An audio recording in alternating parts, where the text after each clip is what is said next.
नमस्कार बहनों। तो आज मैं आपको कई जानकारी देना चाहूँगी, वीडियो में लास्ट तक बनी रहे। जिन्होंने अभी तक चैनल को सब्सक्राइब नहीं किया है तो चैनल को सब्सक्राइब करें, जिन्होंने कर लिया उनके लिए बहुत बहुत धन्यवाद। तो आज मैं आपको वो आदेश दिखाना चाहूँगी जो भ्रष्ट अधिकारी हैं, वो अधिकारियों का यानी स्थानांतरण यानी दूसरी जगह पर चयन हो चुका है। तो कहीं वो अधिकारी आपके ज़िले आपके ब्लॉक पे तो नहीं आ गए, जिससे कि इस वीडियो को ज़्यादा से ज़्यादा शेयर करें और सभी आंगनबाड़ी बहनें अपना सतर्क रहें। मुख्य विकास अधिकारी इटावा सेवा में निदेशक बाल विकास सेवा एवं पुष्टार उत्तर प्रदेश लखनऊ आदेश बहनों और भी लगे हुए हैं। 28 जून 2023 का मामला है ये। महोदय, अनुरोध है कि श्री चंद्रशंकर शुक्ला सामाजिक कार्यकर्ता निवासी ग्राम नंदपुरा बकेवर इटावा के शिकायती प्रार्थना पत्र दिनांक 4/7/2019 एवं शिकायती प्रार्थना पत्र दिनांक 16/5/2023 को बाल विकास परियोजना बरथना इटावा में वर्ष 2017 में हौसला पोषण योजना की धनराशि के गबन घोटाले की जांच तत्कालीन मुख्य विकास अधिकारी इटावा के निर्देश दिनांक 4/7/2019 के क्रम में तत्कालीन उपायुक्त स्वतः रोजगार इटावा से कराई गई। उपायुक्त स्वतः रोजगार इटावा द्वारा दिनांक 15/7/19 को स्थलीय जांच कर पत्र संख्या दिनांक 30/7/2019 के माध्यम से जांच आख्या तत्कालीन मुख्य विकास अधिकारी इटावा को प्रेषित की गई, जिस पर तत्कालीन मुख्य विकास अधिकारी के आदेश दिनांक 30/7/19 द्वारा जांच में दोषी पाए गए अधिकारी कर्मचारियों से गबन की गई धनराशि की वसूली एवं विभागीय कार्रवाई के लिए निर्देश दिए गए। यानी उन्होंने जो वसूली की गई थी, जो भ्रष्टाचार किया था उनकी या धनराशि का उसकी वसूली के लिए विभागीय आदेश कार्रवाई करने के निर्देश दे दिए गए। प्रकरण में जिला कार्यक्रम अधिकारी इटावा द्वारा कार्यालय पत्रांक संख्या दिनांक 26/8/19 द्वारा दोषियों के विरुद्ध वसूली की धनराशि विभागीय हेड राजकोष में जमा न कराए जाने पर अनुशासनात्मक कार्रवाई हेतु प्रकरण आपको प्रेषित किया गया, किंतु अभी तक दोषियों के विरुद्ध कोई कार्रवाई न होने के से दिनांक 16/5/23 को पुनः शिकायतकर्ता अधोहस्ताक्षरी को विषयगत प्रकरण से शिकायती पत्र प्रस्तुत किया गया। अब आप सोच लो, 2019 में उसके खिलाफ शिकायत की थी, लेकिन 19 निकल गया, 20 निकल गया, 21 निकल गया, 22 निकल गया और 2023 में फिर से वह प्रकरण शुरुआत की, लेकिन तब तक उस जिसने जो गबन किया था उसके खिलाफ कोई कार्रवाई नहीं की, क्योंकि ये सभी एक ही थाली के चट्टे बट्टे होते हैं, इनकी सबकी मिली भगत होती है, इसलिए कोई कुछ नहीं करता। फिर दोबारा से उन्होंने शिकायत की 2023 में 16/5 में प्रकरण में शिकायती पत्र प्रस्तुत किया गया। प्रकरण में जिला कार्यक्रम अधिकारी इटावा के प्रकरण का परीक्षण कराया गया, जिसमें अभिलेखों एवं साक्ष्यों के परीक्षणोपरांत पाया गया कि श्रीमती बेबी यादव मुख्य सेविका द्वारा दिनांक 26/7/2019 को उपायुक्त स्वतः रोजगार इटावा के समक्ष उपस्थित होकर अपने बयान में उल्लेख किया गया कि श्री उत्तम कुमार तत्कालीन बाल विकास परियोजना अधिकारी बरथना के द्वारा धनराशि जमा कराई गई, उनके द्वारा कोई भी धनराशि जमा नहीं कराई गई। श्रीमती बेबी यादव मुख्य सेविका के बयान तत्कालीन उपायुक्त स्वतः रोजगार इटावा एवं तत्कालीन जिला कार्यक्रम अधिकारी इटावा द्वारा बयान प्रमाणित किए गए। तत्कालीन बाल विकास परियोजना अधिकारी बरथना संप्रति बाल विकास परियोजना अधिकारी जसवंत नगर की उत्तम कुमार श्रीमती बेबी यादव मुख्य सेविका एवं श्रीमती फूलमती मुख्य सेविका बरथना को संयुक्त रूप से उत्तरदायी मानते हुए हौसला पोषण योजना के अंतर्गत आंगनबाड़ी कार्यकर्ताओं से वापस ली गई धनराशि, यानी आंगनबाड़ी कार्यकर्ताओं के खाते में आई होगी, उसको वापस आंगनबाड़ियों से ले लिया गया। 2,14,411 में से मात्र 64,896 विभागीय हेड राजकोष में जमा कराए जाने के साक्ष्य के अलावा अवशेष धनराशि अब देखिए आपको कितने करा दिए। 2 लाख में से 64,000 सिर्फ जमा करा दिए, बाकी 1,49,515 को श्री उत्तम कुमार तत्कालीन बाल विकास परियोजना अधिकारी बरथना के संप्रत बाल विकास परियोजना अधिकारी जसवंत नगर जनपद इटावा के द्वारा आंगनबाड़ी कार्यकर्तियों से एकत्रित कराई गई धनराशि की विभागीय हेड राजकोष में जमा न कराए जाने के कारण राजकीय धनराशि का अपव्यय हुआ है। अतः उपरोक्त प्रकरण में तत्कालीन बाल विकास परियोजना अधिकारी बरथना, सांप्रदायिक विकास परियोजना अधिकारी जसवंत, श्री उत्तम कुमार, श्रीमती बेबी यादव मुख्य सेविका एवं श्रीमती फूलमती मुख्य सेविका बरथना संयुक्त रूप में दोषी पाए गए हैं। तो देखिए अब आप नाम देख लें, आपके यहाँ पर कौन कौन आया होगा। देखिए जसवंत नगर की श्री उत्तम कुमार यानी उत्तम कुमार, बेबी रानी बेबी यादव, ठीक, और दूसरी फूलमती, ठीक, फूलमती मुख्य सेविका। तो ये 3 लोग अगर आपको आपकी परियोजना में आपके जिले पर आ जाते हैं तो समझ लो इनसे ज़्यादा भ्रष्ट कोई नहीं है। जिला कार्यक्रम अधिकारी इटावा के द्वारा दोषी अधिकारी कर्मचारी के विरुद्ध गठित आरोप पत्र जांच आख्या साक्ष्य सहित संलग्न कर इस अनुरोध के साथ प्रेषित है कि दोषी अधिकारी कर्मचारियों के विरुद्ध विभागीय अनुशासनात्मक कार्रवाई करने का कष्ट करें। संलग्न आरोप पत्र जांच आख्या साक्ष्य सहित, तो साक्ष्य सहित भवदीप, प्रणता, ऐश्वर्या मुख्य विकास अधिकारी इटावा। तो इन्होंने ये यहाँ पर ये दिया है। अब देखिए किशनगंज में जनसंख्या से 1 लाख ज़्यादा आधार कार्ड, 1 गिरफ्तार। अब बताइए जनसंख्या कितनी है, उससे भी 1 लाख ज़्यादा आधार कार्ड बने यानी फर्जी। तो ये कौन कौन से ज़िले में बने, इसका आप क्या समझ सकते हैं कि यानी 1 लाख जनसंख्या से भी ज़्यादा 1 लाख बने हैं। तो 4 जिलों में आबादी से ज़्यादा आधार कार्ड बनाए गए हैं। किशनगंज, अररिया, कटिहार और पूर्णिया मुस्लिम बहुल के साथ साथ बॉर्डर से सटे इलाके। अधिकारियों आंकड़ों के अनुसार किशनगंज की आबादी 20,26,541 है, लेकिन यहाँ 21,51,172 आधार कार्ड बनाए जा चुके हैं।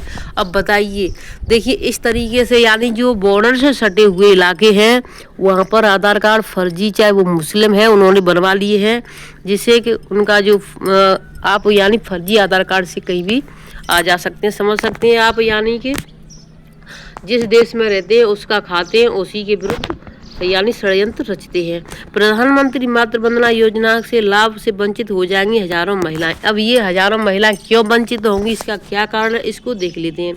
KYC न होने से दिक्कतें, 1200 नए आवेदकों का होगा सत्यापन। प्रधानमंत्री मातृ वंदना योजना को पोषण पोर्टल से लिंक कर देने से गर्भवतियों के सामने नई समस्या खड़ी हो गई है। KYC न होने से महिलाओं को पोषण किट और गर्भावस्था के दौरान मिलने वाली आर्थिक लाभ से उन्हें वंचित कर दिया जाएगा। गर्भवती महिलाएं मिलने वाले लाभ से वंचित न रह जाएं, इसके लिए जिला कार्यक्रम अधिकारी भारत प्रसाद ने जिले भर की सुपरवाइजरों को कमान सौंप दी है। चेहरा प्रमाणीकरण और आधार कार्ड सत्यापन न होने के कारण आंगनबाड़ी केंद्रों के 90,000 लाभार्थियों के पुष्टार पर संकट खड़ा हो गया है। हालांकि विभाग KYC न कराने वाले लाभार्थियों का आधार कार्ड सत्यापन तेजी से अभियान चलाकर करा रहा है। आंगनबाड़ी कार्यकर्ताओं को निर्देश दिए गए हैं कि वे घर घर जाकर लाभार्थियों का आधार सत्यापन करें। अधिकारियों के मुताबिक प्रधानमंत्री मातृ वंदना योजना को भी शासन ने पोषण पोर्टल से लिंक कर दिया है। इस वजह से शासन ने इस योजना को स्वास्थ्य विभाग से हटाकर जिला कार्यक्रम अधिकारी को संचालन की जिम्मेदारी सौंप दी है। अक्टूबर माह से लेकर अब तक इस योजना के तहत 30,000 महिलाओं को लाभान्वित किया जा चुका है और अब 1200 नए आवेदन आ चुके हैं। लेकिन योजना का लाभ उन्हीं महिलाओं को मिलेगा जिनकी KYC हुई है। विभाग ने आंगनबाड़ी केंद्रों के लाभार्थियों के लिए 15 जुलाई तक सीमा तय की है। DPO भारत प्रसाद ने बताया कि महिलाओं को अगर योजना का लाभ चाहिए तो उनकी KYC होना जरूरी है। 16 आंगनबाड़ी कार्यकर्ताओं की सेवा पर संकट। KYC और चेहरा प्रमाणीकरण प्रक्रिया में लापरवाही बरतने पर निगासन ब्लॉक की 16 आंगनबाड़ी कार्यकर्ताओं की सेवा समाप्ति का नोटिस जारी किया गया है। जिला कार्यक्रम अधिकारी भारत प्रसाद की गई इस कार्रवाई से विभागीय महकमे में हड़कंप मच गया है। साथ ही अन्य कार्यकर्ताओं को भविष्य में कोई चूक न हो, इसको लेकर सख्त हिदायतें भी दी गई हैं। बिचपरी, हकलापुर, मुन्नापुरवा, पतिया फार्म, बदालपुरवा, टोपरपुरवा, गवदू डांटा, गहरा फार्म, सलीमाबाद, बेहला, गोसियाना सहित अन्य कई आंगनबाड़ी केंद्रों पर लंबे समय से राशन वितरण में गड़बड़ी और KYC में लापरवाही की शिकायतें मिल रही थी। कई बार ग्रामीणों विशेष रूप से गर्भवती महिलाओं द्वारा राशन न मिलने की शिकायतें जिला स्तर तक पहुंची थीं। शासन के निर्देशानुसार 15 जुलाई तक सभी लाभार्थियों का ई-केवाईसी और फेस ऑथेंटिकेशन का अनिवार्य है। कार्यकर्ताओं द्वारा कार्य में दिलचस्पी न लेने पर जांच में दोषी पाए जाने पर कार्रवाई की जाएगी। तो सभी बहनें अपना जो कार्य हो रहा है उसको सही से करें और लाभार्थियों का जिनका जो राशन आ रहा है उनको लाभार्थियों का राशन दें। एक बहनों देखिए, निर्वाचन राष्ट्रीयकरण अधिकारी उप जिला अधिकारी रॉबर्ट्सगंज सोनभद्र से आदेश 1 जुलाई 2025 का बाल विकास परियोजना अधिकारी चतरा बीएलओ के वेतन अवरुद्ध एवं कार्रवाई के संबंध में कृपया उपरोक्त विषय का दोषता कार्यालय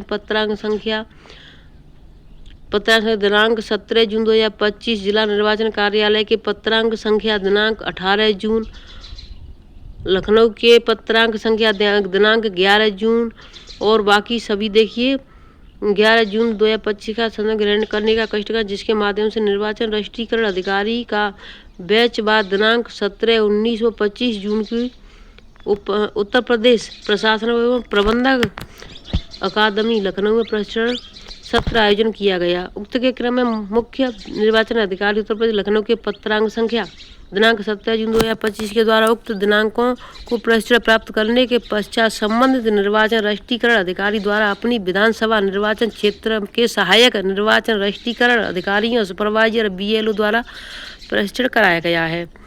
अब इसमें नीचे क्या है इसको देख लेते हैं। उपरोक्त के दृष्टिगत बीएलओ द्वारा निर्वाचन कार्ड एवं मोबाइल नंबर ERO नेट पर अपडेट कराने हेतु निर्देशित किया गया है। तहसील वोटर रजिस्ट्रेशन सेंटर से कंप्यूटर ऑपरेटर द्वारा बार बार फोन किया जा रहा है कि अपना वोटर कार्ड एवं मोबाइल नंबर अपडेट करा ले, लेकिन निम्न बीएलओ द्वारा न ही फोन रिसीव किया जा रहा है और न ही बीएलओ द्वारा अपडेट कराया जा रहा है। बिना किसी उचित कारण के निर्वाचन नामावली को तैयार करने, पुनरीक्षण करने या सुधारने या उस नामावली में किसी प्रविष्टि को निम्न सम्मिलित करने या निकालने के संबंध में कोई पदीय कर्तव्य का पालन नहीं किया जा रहा। ऐसे पदीय कर्तव्य का उल्लंघन में बीएलओ को दोषी पाया जाता है। अतः ऐसी स्थिति में आपको निर्देश किया जाता है कि निम्न बीएलओ का अग्रिम आदेश तक वेतन, मानदेय, अन्य भत्ता अवरुद्ध किया जाए, जब तक तहसील Robertsganj voter registration centre BRC कक्ष में उपस्थित होकर निर्वाचन जैसे अति महत्वपूर्ण कार्य आरंभ नहीं करते हैं। कार्य प्रारंभ करने के बाद ही बीएलओ का वेतन व अन्य भत्ता बहाल किया जाएगा, अन्यथा इनके प्रति लोक प्रतिनिधित्व अधिनियम 1950 की धारा 32 मतदाता सूची की तैयारी आदि के संबंध में आधिकारिक कर्तव्य का उल्लंघन संबंध दंड के रूप में प्राथमिकी दर्ज कराते हुए ऐसी अवधि में कारावास की सजा हो सकती है जो 3 मास से कम नहीं होगी एवं अधिकतम 2 वर्ष तक की हो सकती है और जुर्माने से दंडनीय होगा, जिसके लिए बीएलओ स्वयं जिम्मेदार होंगे। उप जिला अधिकारी निर्वाचन राष्ट्रीयकरण अधिकारी 401 रॉबर्ट्सगंज। तो देखिए ये है बीएलओ के लिए सख्त आदेश कि यानी कार्य नहीं किया तो आपके लिए सजा हो सकती है। अब बहनें कह रहे तो क्या कर, देखिए यहाँ पर शिकायती पत्र भी दिया है यानी काटने के लिए। तो इन्हें देखिए संदर्भ का प्रकार आख्या आदेश देने वाले अधिकारी मुख्य विकास अधिकारी आदेश दिनांक 5/7/2025 अधिकारी को प्रेषित तहसीलदार राजस्व एवं आपदा विभाग आदेश आवश्यक कार्रवाई करने का कष्ट करें एवं आख्या प्रेषित है। तो देखिए इस तरीके से उनके खिलाफ यानी ऑनलाइन शिकायत भी हो चुकी है।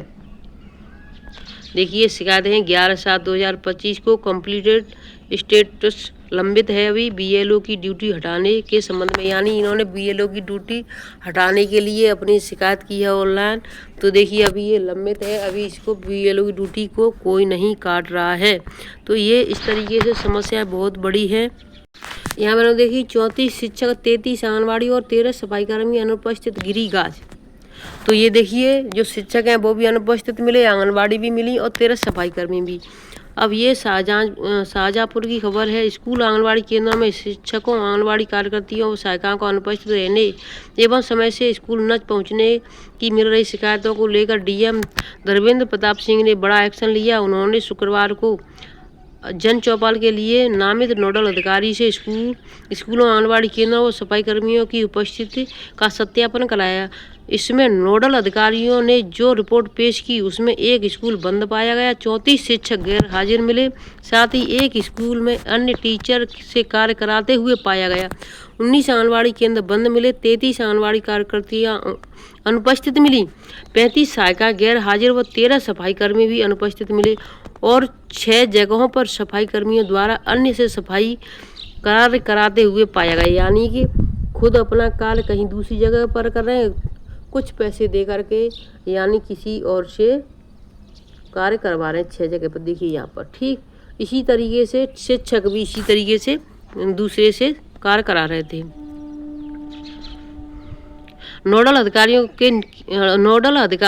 की निरीक्षण के बाद सीडीओ डॉक्टर अपराजिता सिंह ने बीएसए को निर्देश किया कि वह अनुपस्थित पाए गए शिक्षकों का स्पष्टीकरण मांगते हुए विभागीय कार्रवाई करें। किसी अन्य से शिक्षण कार्य कराने वाले शिक्षक के विरुद्ध निलंबित के आदेश दिए। यानी अगर को आप किसी से खुद टीचर हैं, आप पूरी तनख्वाह ले रहे हैं, किसी और से थोड़ी बहुत, यानी आपको मिल रहे हैं 50, 60, 70, 80 हज़ार, किसी से 10-15 हज़ार दे करके आप कार्य कराएं, तो इसके लिए निलंबित करने की कार्रवाई की गई है। जिला कार्यक्रम अधिकारी को भी आंगनबाड़ी कार्यकर्तियों के खिलाफ एक्शन लेने के निर्देश दिए हैं। साथ ही सफाई कर्मियों पर भी कार्रवाई को सीडीओ ने अधीनस्थ को दिया निर्देश। सीडीओ डॉक्टर अपराजिता सिंह ने बताया कि समय समय पर आगे भी ग्राम पंचायत स्तरीय कर्मचारियों की उपस्थिति व कार्यों का सत्यापन कराकर दोषियों के खिलाफ कार्रवाई जारी रहेगी। तो बहनों, समय से केंद्र खोलें, समय से बंद करें। अब सरकार सख्त नहीं है, बल्कि औचक निरीक्षण हो रहे हैं जिसमें आप अनुपस्थित मिलती हैं। तो देखिए, जब शिक्षक, टीचर और आंगनबाड़ी सहायिका, सफाई कर्मी सभी पर गाज गिर रही है, बहनों आपको अगर अपनी नौकरी बचानी है तो समय से सभी कार्य पूरा कर लें। मैं वीडियो को यहीं पर रखती हूँ, फिर मिलती हूँ आपसे नई अपडेट के साथ। तब तक के लिए खुश रहें, स्वस्थ रहें और सुरक्षित रहें। धन्यवाद।